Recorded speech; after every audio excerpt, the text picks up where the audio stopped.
bienvenue sur le podcast du blog mespremieresruches.com, le blog qui vous apprend l'apiculture de A à Z. Je m'appelle Guillaume et je suis apiculteur depuis 2017. Aujourd'hui, je vous partage une discussion que j'ai eue avec Sophie. Sophie est la créatrice du site La Plateforme du Miel.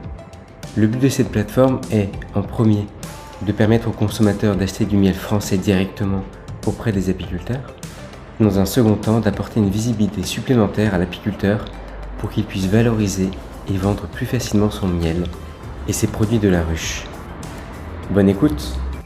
Je suis très curieux de savoir d'où t'es venue l'idée et également aussi jusqu'où tu veux aller avec la plateforme du miel. Alors l'idée, elle est venue, en fait, c'était plus suite à des discussions où il y avait un apiculteur qui est près de chez moi qui me disait qu'il avait encore en fait du stock. Alors c'était l'année dernière, c'était en juin ou en mai. Il disait qu'il avait du mal à écouler en fait son stock de miel de printemps. Et puis en parallèle, des amis en fait me disaient qu'ils ne savaient pas trop s'il y avait des apiculteurs près de chez eux et que la plupart du temps, ils finissaient soit dans les magasins à payer un miel ultra cher ou en grande surface, un miel dont on avait peu d'informations, on va dire, sur la provenance. Ouais. Et donc je me suis dit, c'est quand même dommage, je veux dire, en France, on importe beaucoup de miel. Si on peut pas, si un apiculteur a du mal à écouler ses stocks et que de l'autre côté, il y a quand même le consommateur qui recherche à acheter du miel français. Et pourquoi il manque une jonction, quoi. Exactement, dire pourquoi pas en fait créer un service qui permettrait aux consommateurs de trouver facilement et rapidement en fait un apiculteur près de chez soi, et puis surtout qui valorise en fait pour l'apiculteur de pouvoir être totalement autonome en fait sur ses ventes. Il n'y a pas d'intermédiaire, il n'y a pas de commission prise en fait sur leur vente. Ils définissent leur prix, la façon dont ils veulent vendre, et puis voilà, en fait, le but, c'est de laisser les gens autonomes et la plateforme, c'est juste un moyen qui permet de mettre en relation, quoi. C'est juste le petit coup de pouce pour aider les gens à se découvrir, en fait. D'accord. Une personne, donc par exemple, moi apiculteur, j'ai vu sur la plateforme du miel que ça pouvait être un amateur, celui qui fait de l'apiculture de loisirs, un semi-pro ou un pro peut vendre son miel. Oui.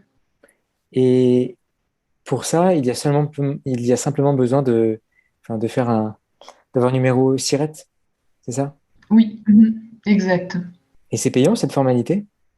Je me suis jamais renseigné. Enfin, j'ai souvent vu qu'il fallait ce prérequis, mais je ne sais pas déjà, un, si c'est difficile, et deux, si c'est payant.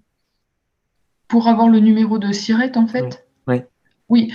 Alors, en fait, le numéro de SIRET, il est obligatoire dès que tu souhaites vendre du miel, en fait, en dehors de ton cercle familial. Ok.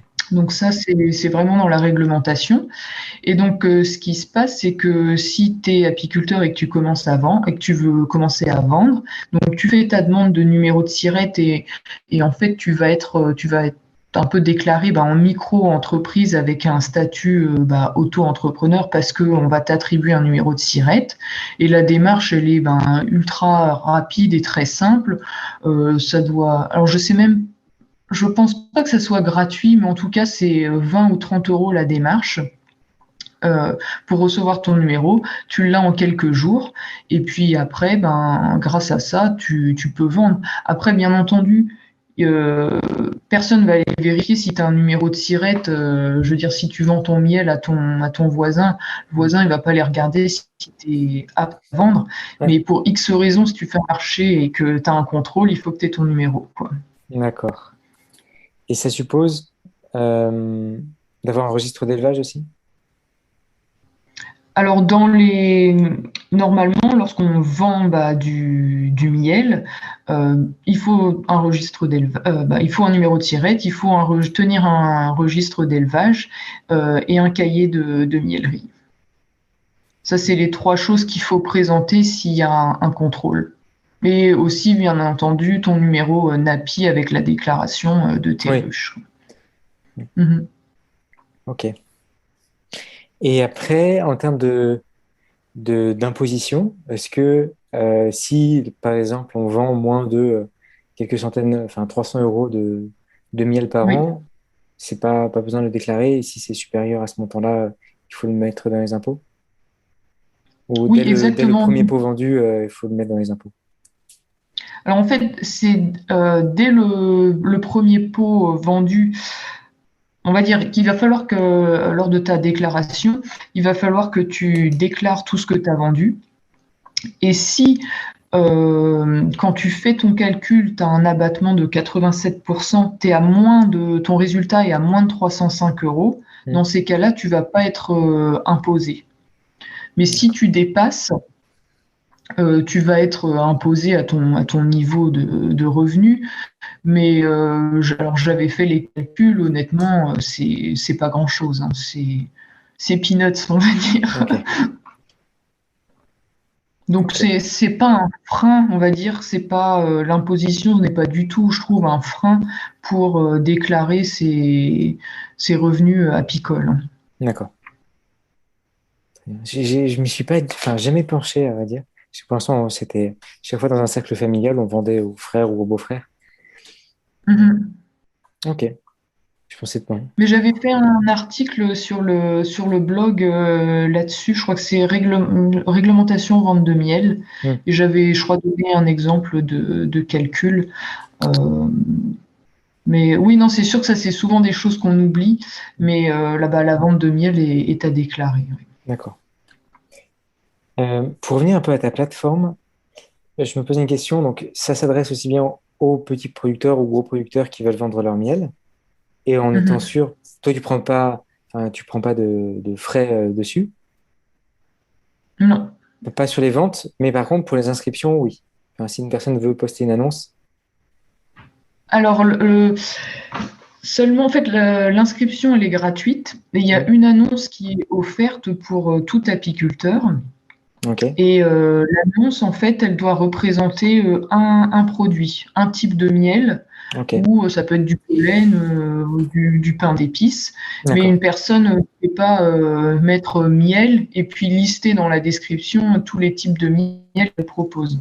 ok, Parce qu'en fait, sur la plateforme, il y a aussi une partie recherche avancée hmm, qui est où tu as tous les miels qui sont classés par catégorie, tu l'as peut-être vu. Donc c'est pour ça que c'est important d'avoir des annonces en fait qui sont bien faites par catégorie. Comme hmm, ça, les gens peuvent facilement trouver ce qu'ils recherchent. hmm, Et donc si après il y a un apiculteur qui a envie d'être un peu plus visible sur la plateforme et montrer un peu plus de sa production, là il peut souscrire à des annonces supplémentaires ok, qui sont en fait, j'ai mis un prix de 15 euros par an par annonce. hmm, Et après, l'apiculteur peut aussi modifier son annonce au cours de l'année quand il le souhaite. Hein. hmm, Donc d'accord, c'est assez flexible. Imaginons qu'il y ait un apiculteur, il a deux annonces, une de miel de printemps et puis une je sais pas, miel d'été. Son miel de printemps, il est fini d'être vendu, il peut très bien la remplacer par du pollen s'il lui en reste. Voilà, hmm. c'est quand même assez ouvert. Et après, à partir du moment où on a plusieurs annonces, on paye 15 euros par annonce supplémentaire, c'est ça? À l'année? Oui, voilà, exactement. Tu as une annonce et si tu veux en mettre une deuxième, c'est 15 euros pour la deuxième. Et à l'année, c'est-à-dire en année civile ou te dire, bon, bah, à partir de ce jour-là, ton annonce va courir pendant 365 jours. Voilà, cette deuxième C'est la option. deuxième Elle option, ok. court. Oui. Ok, c'est Mhm. pratique. Parce que plutôt de se dire, enfin, si je renouvelle, Oh si bah je fais une oui, annonce, enfin, ça serait un peu ça aberrant. serait pas très juste, on va Ouais. dire. Et comment est-ce que tu peux connaître les chiffres de vente de miel, enfin le nombre de pots que tu as vendus au nombre de kilos? Est-ce que tu peux avoir une idée de ça? De combien de pots de miel, de kilos de miel ont transité, ont été vendus grâce Mhm. à la plateforme du miel? Ou Oui, alors en fait, c'est assez difficile de répondre à cette question, je vais comprendre pourquoi. En fait, je peux savoir le nombre de mises en relation quand un oui, consommateur a contacté l'apiculteur.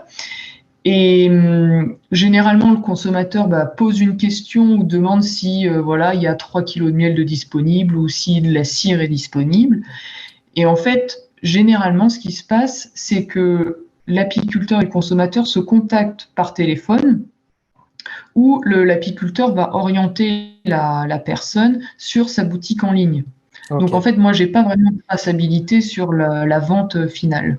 Ok, d'accord. Mais au moins, tu peux savoir le nombre de mises en relation. C'est Oui. en voyant le formulaire, je m'étais douté un peu de ça parce que t'es pas une plateforme de vente, t'as pas de stock. Donc, par exemple, t'as pas une personne qui va sélectionner, je veux 10 pots, ça fait 1 kilo et tu peux pas avoir une idée du montant final. Mais par contre, Mhm. le nombre de mises en relation, qui est Oui. actuellement de combien, d'après les derniers chiffres? Honnêtement, j'ai pas calculé. D'accord. J'ai du mal à te dire. Je dirais une trentaine, je pense. Ok. Et combien d'annonces pour l'instant il y a sur la plateforme du miel? Alors, en termes d'annonces, ça, j'ai pas fait les comptes, mais là, on a atteint les 100 apiculteurs. 100 C'est juste apiculteurs. ça que ouais, j'ai compté. Ça, Parce c'est bien, qu'après, ça. les C'est annonces. les jalons importants. Ça se fait, 100 Oui, apiculteurs. oui, oui, on va dire étape par étape. Ouais, C'est un bon début. c'est Donc, bien. non, après, voilà, c'est quelque chose qui. Parce qu'en fait, il y a deux cibles. Il y a attirer des apiculteurs et puis il y a aussi surtout faire connaître la plateforme auprès des consommateurs. Hmm. Donc c'est pas quelque chose de toute façon on va dire les places de marché, hein, que ce soit de la vente ou de la mise en relation, ça se fait pas en un an quoi. Ouais. C'est sur le long terme quoi. Hmm. Mais après il faut aussi garder la dynamique et c'est sûr que quand tu vois qu'il y a du monde sur la plateforme, après je dis pas que 100 apiculteurs ça représente du monde, mais c'est déjà un bon début. Mais au moins quand l'apiculteur vient sur la plateforme, il se dit il y en a quand même, il y en a un petit peu qui sont référencés, donc ça veut dire qu'il y a quand même du passage quoi. Ouais, d'accord. Et pour toi, comment est-ce que tu vois la plateforme du miel dans les prochaines années? Dans 3 ans, par exemple? Mhm. Euh, bah, c'est un peu la réponse basique dans le sens d'obtenir bien plus d'apiculteurs, le fait qu'il y en ait bien plus de référencés, Hmm. pour que voilà, quand un consommateur arrive sur la plateforme, qu'il trouve tout de suite son bonheur, quoi. Hmm. Pas qu'il se dise ah, c'est dommage, dans mon périmètre à je sais pas 20-25 km de chez moi, j'ai trouvé personne, donc je quitte la plateforme et puis je reviens pas, quoi. Hmm. Et puis, alors pas que ça devienne un automatisme hein, pour les gens de se dire je veux du miel, donc je pense plateforme du miel, mais euh, que par l'intermédiaire déjà d'un bon référencement sur les moteurs de recherche, les consommateurs puissent facilement atterrir en fait sur la plateforme, quoi. Hmm. D'accord. Ça c'est, j'ai mis peut-être un peu de la question, mais comment dire? Pour que il y a différentes façons de devenir plus visible en fait sur Internet et une de ces façons-là, c'est d'avoir un bon référencement en fait de ton site Internet et de ta plateforme et c'est là où je me focalise et que je vais continuer de me focaliser Hmm. parce que quand tu regardes par exemple sur Google, tu regardes un peu les volumes de recherche sur vente de miel en ligne ou miel en direct, c'est des c'est des recherches qui sont beaucoup pratiquées en fait chaque mois. Ouais. Donc le but, c'est de positionner la plateforme sur ces requêtes-là Hmm. pour que voilà, les gens puissent trouver leur bonheur, quoi. Ouais. Ok. D'accord. Après, j'ai pas comment dire, de chiffres vraiment en tête en me disant oh, je veux 500 apiculteurs pour Ouais. l'année prochaine. Déjà, je voulais voilà, atteindre les 100. Si on m'avait dit il y a un an 100 apiculteurs, j'aurais déjà été contente, quoi. Hmm. Après, c'est sûr, on peut toujours plus, hein. Ouais. Je me dis faut continuer sur cette dynamique, quoi. D'accord.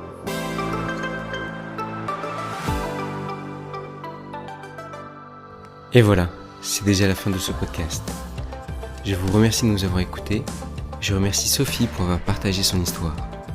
Vous faites partie des 20% des auditeurs qui est allé jusqu'au bout de ce podcast et je vous en félicite. Vous êtes de ceux qui veulent apprendre et progresser. Abonnez-vous à ce podcast, je suis présent sur Deezer, Apple Podcast et Spotify. En allant sur mon blog mespremiersruches.com, vous êtes libre de recevoir un guide gratuit de l'apiculteur débutant dans lequel je vous apprends les bases de l'apiculture et je vous donne des conseils pour bien démarrer et devenir un meilleur apiculteur. Je vous invite à partager ce contenu au groupe et forum d'apiculteurs que vous connaissez. Cela m'aidera beaucoup à croître.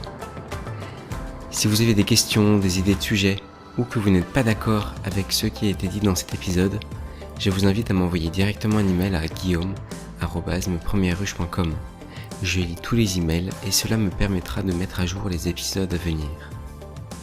Enfin, si vous voulez comme Sophie partager en tant qu'invité sur le podcast, parce que vous êtes apiculteur amateur, apiculteur professionnel ou également représentant d'un métier pour lequel l'apiculture est primordiale, contactez-moi directement par email à guillaume@mespremieresruches.com. Merci et à bientôt.